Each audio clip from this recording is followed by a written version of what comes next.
கிறிஸ்துவுக்குள் அன்பான தேவ பிள்ளைகளே, கர்த்தருடைய பரிசுத்த நாமத்திற்கு நான் மகிமை செலுத்துகிறேன். நாம் எல்லாரும் சேர்ந்து கர்த்தரை உயர்த்துவோம், அவரை ஸ்தோத்தரிப்போம்.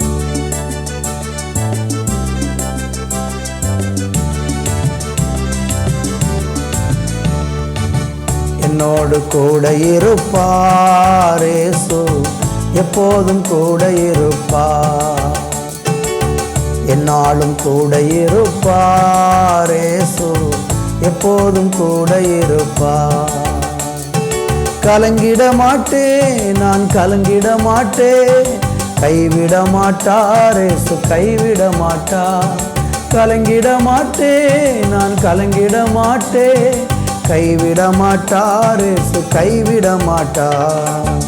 என்னோடு கூட இருப்பார் இயேசு, எப்போதும் கூட இருப்பார். என்னோடு கூட இருப்பார் இயேசு, எப்போதும் கூட இருப்பார். சோதனை நேரத்தில் கூட இருப்பார், சோர்ந்திடும் வேளையில் தாங்கி நடத்துவார். சோதனை நேரத்தில் கூட இருப்பார், சோர்ந்திடும் வேளையில் தாங்கி நடத்துவார். சாத்தானை ஜெயிக்க பலன் தருவார், சாய்ந்து இளைப்பாற மார்பில் அணைப்பார்.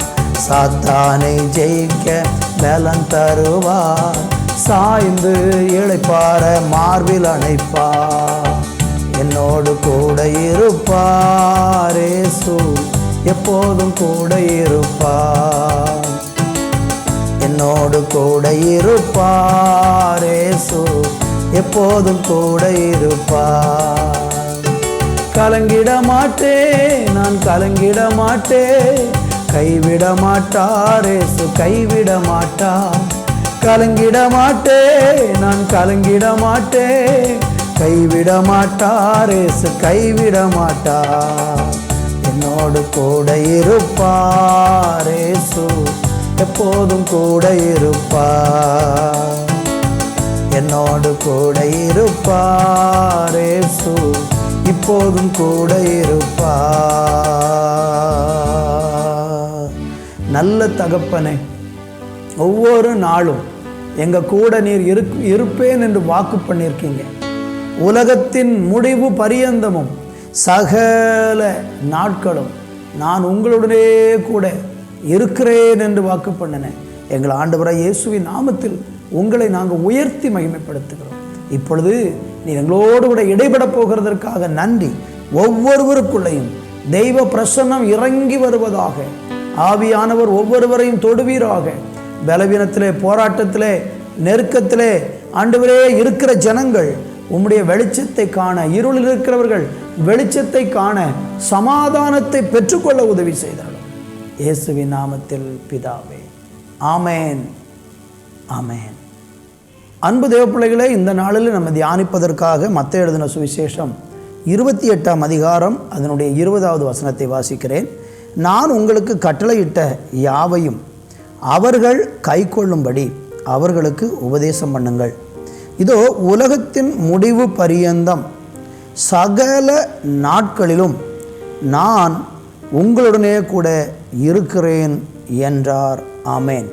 அன்பு தேவப்பிள்ளைகளை, ஆண்டவர் இயேசு கிறிஸ்து கடைசியாக இந்த பூ உலகத்திலே அவர் மாம்ச சரீரத்தில் வந்து வெளிப்பட்டு வாழ்ந்திருந்த இயேசு கிறிஸ்து சரீரத்தை விட்டு அவர் மரித்து அடக்கம் பண்ணப்பட்டு உயிர்த்தெழுந்து பரமேறி செல்லும்போது சீசர்களுக்கு சொன்ன ஒரு அருமையான வார்த்தை என்ன சொல்கிறார் பாருங்கள். உலகத்தின் முடிவு பரியந்தமும் சகல நாட்களிலும் நான் உங்களுடனே கூட இருக்கிறேன் என்றார்.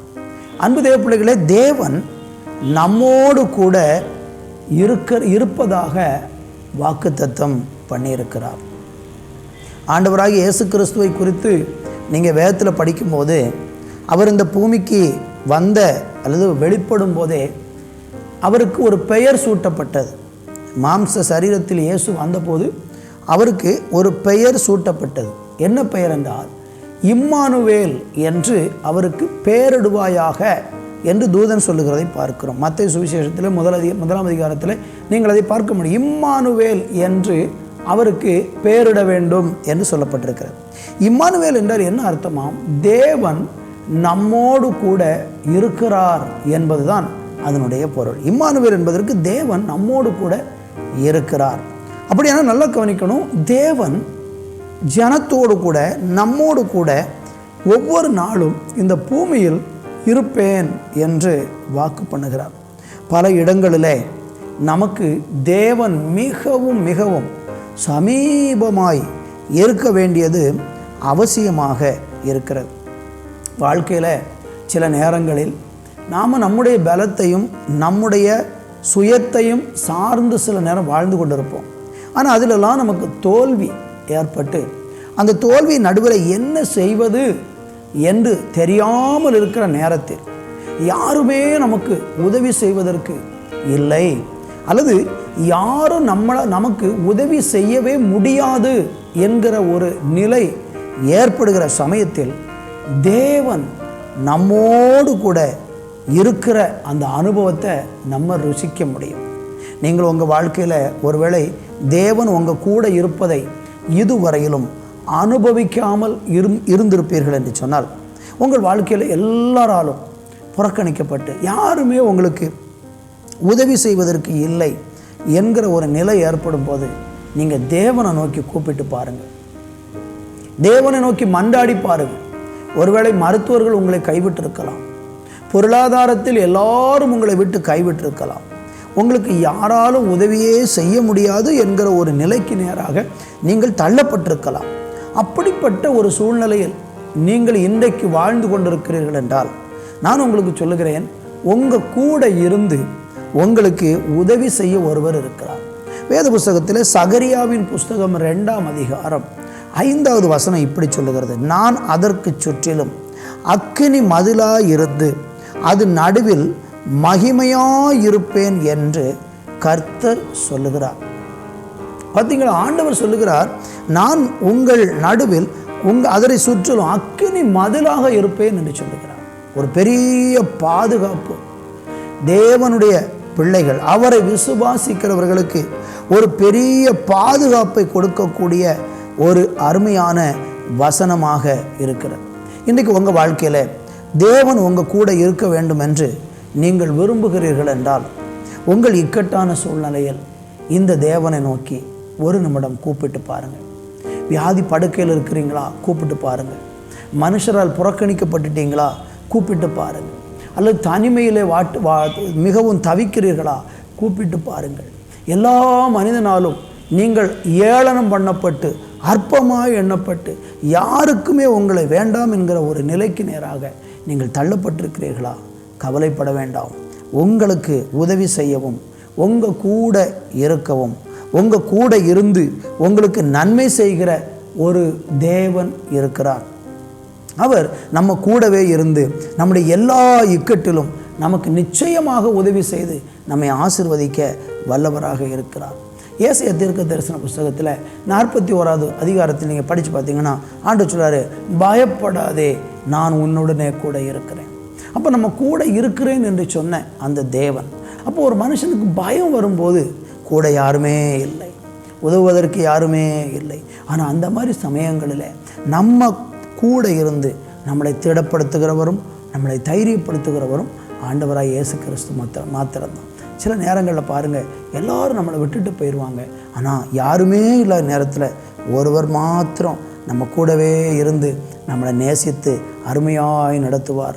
எல்லாராலும் கைவிடப்பட்ட நிலையில் உதவுவதற்கு இந்த உலகத்தில் ஒரே ஒருவர் உண்டு, அவர்தான் ஆண்டவராகிய இயேசு கிறிஸ்து. இன்றைக்கு அந்த இயேசு கிறிஸ்துவை அண்டிக் கொண்டு அவரை தேடி பாருங்கள், உங்கள் வாழ்க்கையில் செழிக்கும். ஜெபிக்கலாமா? நல்ல பிதாவே, இந்த நேரத்துக்காக நன்றி. யாரெல்லாம் என்னோடு கூட யாரும் இல்லை, எனக்கு உதவுவதற்கு யாரும் இல்லை, என் தேவைகளை சந்திக்க யாரும் இல்லை, நான் தள்ளப்பட்டவனும் தனிமையாக்கப்பட்டவனுமாக இருக்கிறேன், எனக்கு உதவுவார் இல்லை என்று ஏங்கிக் கொண்டு தனிமையில் வாடுகிறார்களோ அவர்களுக்கு இன்றைக்கு என் ஆண்டவராகிய இயேசு கிறிஸ்து அவங்க வாழ்க்கைக்குள் கடந்து வந்து அவர்களை ஆசீர்வதிக்கும்படியாக ஜெபிக்கிறேன். இப்படி செய்கிறதற்காக நன்றி.